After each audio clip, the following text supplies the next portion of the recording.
FTP நேயர்களுக்கு வணக்கம். சட்டமன்ற தொகுதி வாரியாக கள நிலவரங்களை நாம் பார்த்து வருகிறோம். அந்த வகையில் நாம் இப்பொழுது பார்க்க இருக்கக்கூடிய தொகுதியானது ஆவடி சட்டமன்ற தொகுதி.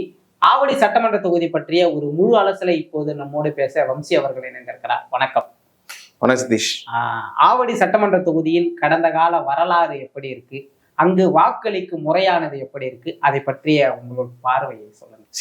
ஆவடி தொகுதியை பொறுத்தவரை இது மற்றும் ஒரு ஃபுல்லி ஒரு அர்பன் கான்ஸ்டிடுவன்சி. இப்போ ஆவடி மாநகராட்சிக்கு உட்பட்ட பகுதி தான் இது.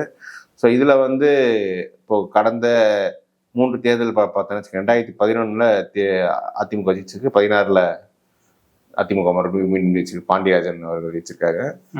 21 திமுக சேர்ந்த திரு நாசர் அவர்கள் ஜெயிச்சிருக்காங்க. ஓகே, இதுல என்னன்னா 11 அதிமுக வெற்றி பெறும்போது நாசர் அவர்கள் அங்க போட்டியிடலை. திமுக அவங்க போட்டியிடாதாலேயே இப்போ அந்த தொகுதி காங்கிரஸுக்கு ஒதுக்கப்பட்டிருக்கு. ஸோ அதனாலேயே திமுக பரிசு ஒர்க் பண்ணல அப்படின்ற மாதிரி பாருச்சு. அதனால 55% ஓட்டு அதிமுக ஜெயிக்கிறாங்க. 16 நாசர் நல்லா ஃபைட்டு கொடுத்து ஒரு சின்ன ஓட்டு வித்தியாசத்துல பாண்டியராஜன். பட் ஆனா அன்னைக்கு தான் அதிமுக ஜெயலலிதா தலைமையில் இருந்தது. 21 வரும்போது பெரிய லீட்ல நாசார் இப்ப 50% வந்திருக்காரு. இப்ப நீங்க இந்த தொகுதியை பொறுத்தவரையை பார்த்தோன்னா பொதுவாகவே தமிழ்நாட்டுக்கு 2 நான் மதுராவில் சொல்லும்போது சொன்னேன். சிட்டிங் மினிஸ்டர்ஸ்க்கு அவங்க மோஸ்ட்லி கம்ஃபர்டபுளா தான் இருக்கும். அவங்க வெற்றி வாய்ப்பு அதிகமா இருக்கும். அவங்க சீட்டை மறுபடியும் ஜெயிக்கிற மாதிரி தான் இருக்கும்.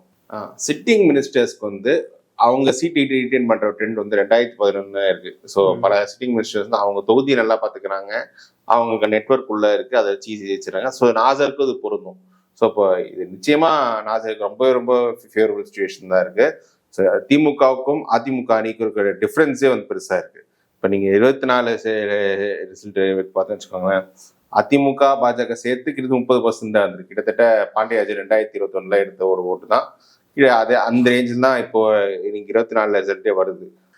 நாம் தமிழர் இந்த தொகுதியில 2021 10% ஓட்டு எடுத்திருக்காங்க. இங்க நாம் தமிழரோட வளர்ச்சியெல்லாம் பார்த்தோன்னு வச்சுக்கோங்க. இப்போ 2014 4300 ஓட்டு, 19 17,000, 21 10% நான் சொன்ன 30,000 ஓட்டு எடுத்திருக்காங்க. 24 கிட்டத்தட்ட 27,000 ஓட்டு அவங்க நாம் தமிழர் எடுத்திருக்காங்க.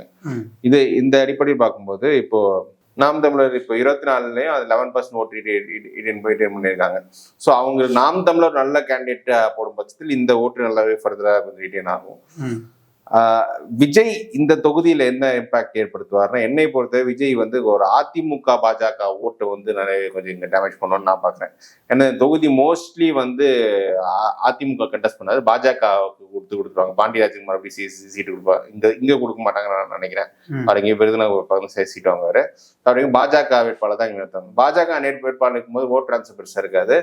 ஸோ அந்த ஓட்டு அதிமுக ஓட்டுல ஒரு சிறிய அளவு இது வாய்ப்பு நாம் தமிழருக்கும் இருக்கும், தாவேகாவிற்கும் இருக்கும்.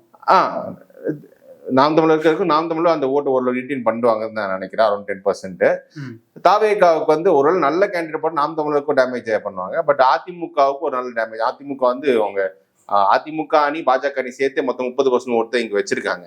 அது நீங்க பாத்தீங்கன்னா அதுல ஒரு பாஜக வேட்பாளர் பொறுத்து 100% ஓட்டு டிரான்ஸ்ஃபர் இருக்குமா அப்படின்னு தெரியாது. அது தவிர தான் நாசர் தான் இங்க வெற்றி பெறாருன்ற மனநிலை மக்களுக்கு இருக்கும்போது கொஞ்சம் வேற ஆப்ஷன்ஸ் நிச்சயமா பார்ப்பாங்க. திமுக ரொம்பவே கம்ஃபர்டபுள் பொசிஷன்ல இந்த தொகுதியில் இருக்காங்க. கண்டிப்பா நாசர் இந்த தொகுதி ரிட்டைன் பண்றதுக்கு வாய்ப்பு நிறையவே இருக்கு. இதுல ரெண்டாவது இடம் அதிமுக பாஜக கூட்டணி அந்த 2வது இடம் அவங்களுக்கு இருக்கு.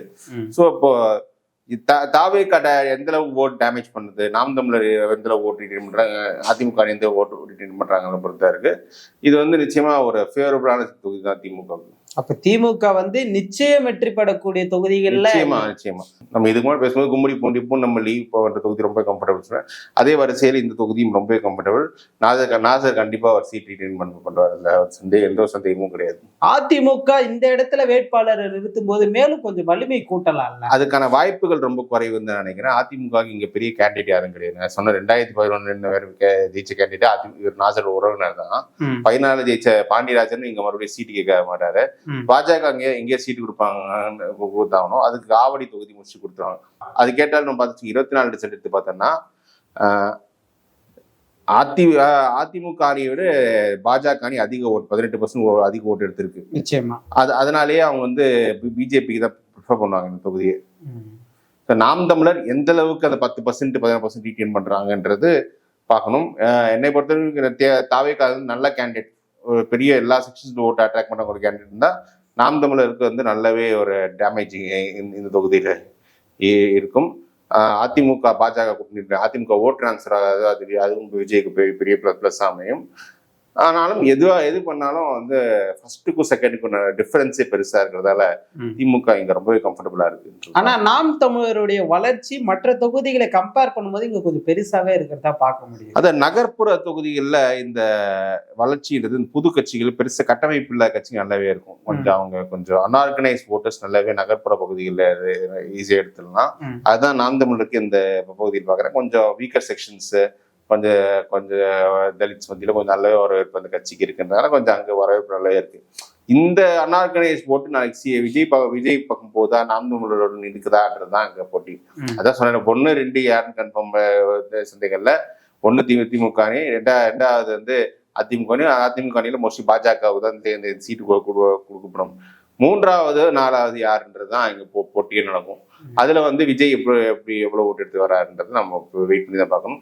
இந்த களமும் இங்கேயும் விஜய்க்கு நல்ல ஒரு ஃபேவரபுளான களம் இருக்கு. இப்போ நீங்க பாத்தீங்கன்னா நாம் தமிழர் ஓட்டிங்க வச்சுக்கோங்களேன், 18-19 நல்ல ஷூட் ஆயிருக்கு, 13,000 இன்க்ரீஸ். அதே மாதிரி 19-21 இன்னும் 13,000 இன்க்ரீஸ்ன்ற போது நாம் தமிழர் நல்லாவே கொஞ்சம் ஷூட்டை மேல வருது. ஸோ அப்படி இருக்கும்போது இங்க வந்து இன்னமும் ஃப்ளோட்டிங் ஓட்ஸ் கொஞ்சம் நிறைய இருக்குன்னு நினைக்கிறேன். அந்த ஸ்ட்ரக்சரல் ஓட்ஸ் சொல்ல மாட்டேன், ஃப்ளோட்டிங் ஓட்ஸ் கொஞ்சம் நிறைய இருக்கு. அந்த ஃப்ளோட்டிங் ஓட்ஸ் விஜய் பக்கம் வர வாய்ப்பு இருக்கு.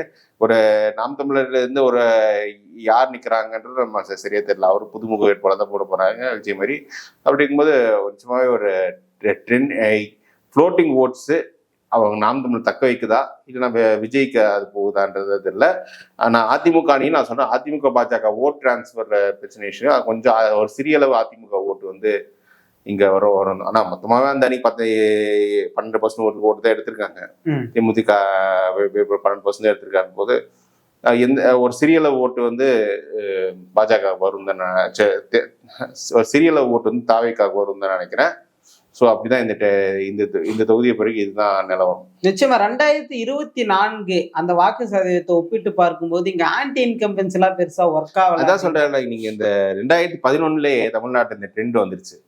சிட்டிங் மினிஸ்டர்ஸ் பலர் வந்து அவங்க தொகுதி அது ஒரு சிட்டிங் மினிஸ்டர் தொகுதியில் தோக்குனா எதிர் தரப்புல வந்து கட்டமைப்பு பலம் வந்து அந்த இடத்துல ரொம்ப ஸ்ட்ராங்கா இருக்கும். அது இல்ல ஒரு பெரிய பவர்ஃபுல் கேண்டிடேட் இருக்கணும். இப்ப இப்படி சிவி சண்முகத்துக்கு எதிராக லக்ஷ்மணன் ஒரு கேண்டிடேட் இருந்தாரு. இப்ப ஜெயக்குமார் எங்க தோத்தாரு, கட்டமைப்பு ரீதியா அங்க திமுக சென்னை பகுதியில அதிகம். இதே ஆவடி தொகுதியில பாண்டியராஜன் அமைச்சரா இருந்து தோக்கும்போது திமுக கட்டமைப்பு இங்க அதிகம் நல்ல ஸ்ட்ராங். அப்படி இருக்கும்போது தோக்கலாம். இதே திமுகவால ஒரு சிட்டிங் மினிஸ்டர் வந்து கொங்குலையோ ஏன் தென் மாவட்டங்களையோ வீழ்த்த முடியல. காரணம் என்னன்னா அங்க கட்டமைப்பு அதிமுக கொஞ்சம் பெட்டரா இருக்கு.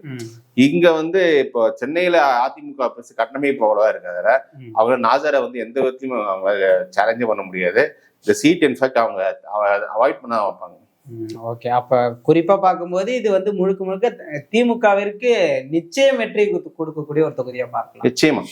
நிச்சயமா நான் ஆவடி தொகுதி பத்தின ஒரு முழு அலசல சொன்னீங்க. நம்ம மேலும் ஒரு தொகுதி